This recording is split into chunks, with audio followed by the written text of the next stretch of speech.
Thank you.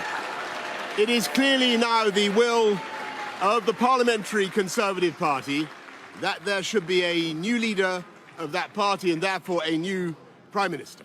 And I've agreed with Sir Graham Brady, the chairman of our backbench MPs, that the process of choosing that new leader should begin now. And the timetable will be announced next week. And I've today appointed a cabinet to serve, as I will, until a new leader is in place. So I want to say to the millions of people who voted for us in 2019, many of them voting Conservative for the first time, thank you for that incredible mandate, the biggest Conservative majority since 1987, the biggest share of the vote since 1979.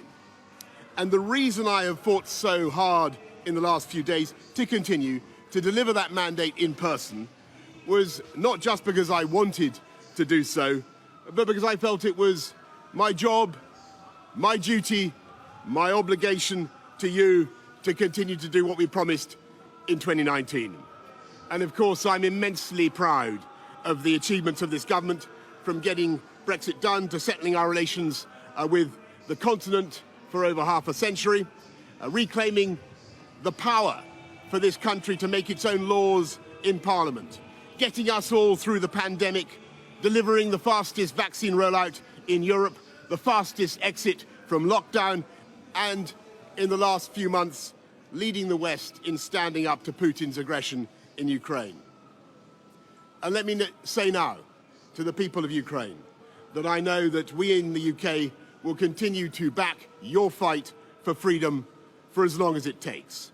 And at the same time, in this country, we've been pushing forward a vast programme of investment in infrastructure and skills and technology, the biggest in a century, because if I have one insight into human beings, it is that genius and talent and enthusiasm and imagination are evenly distributed throughout the population, but opportunity is not. And that's why we must keep levelling up, keep unleashing the potential of every part of the United Kingdom.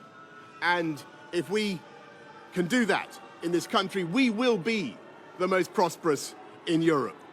And in the last few days, I've tried to persuade my colleagues that it would be eccentric to change governments when we're delivering so much and when we have such a vast mandate and when we're actually only a handful of points behind in the polls, even in mid-term after quite a few months of pretty relentless sledging, and when the economic scene is so difficult domestically and internationally. And I regret not to have been successful in those arguments, and of course it's painful not to be able to see through so many ideas and projects myself.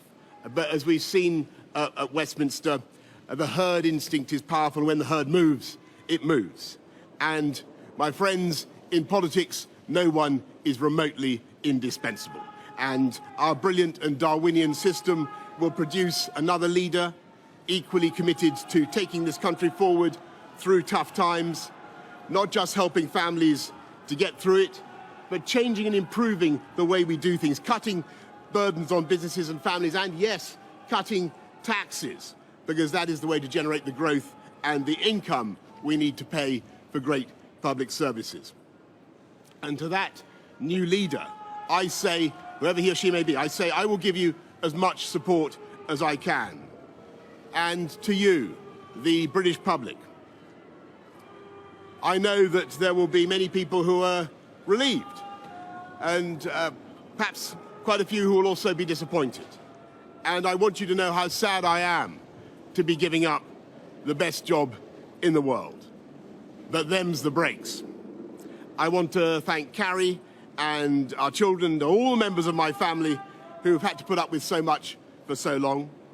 I want to thank the peerless British Civil Service for all the help and support that you have given our police, our emergency services, and of course our fantastic NHS, who at critical moment helped to extend my own period in office, as well as our armed services and our agencies that are so admired around the world, and our indefatigable Conservative Party members and supporters, whose selfless campaigning makes our democracy possible.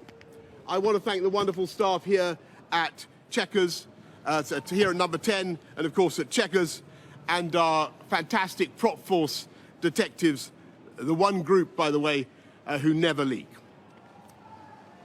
Above all, I want to thank you, the British public, for the immense privilege that you have given me. And I want you to know that from now on until the new Prime Minister is in place, your interests will be served and the government of the country will be carried on. Being Prime Minister is an education in itself.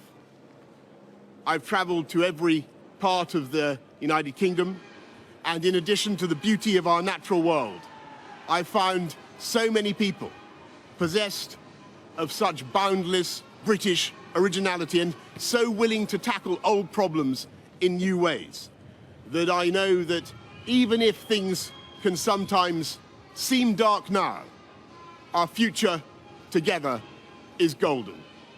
Thank you all very much. Thank you.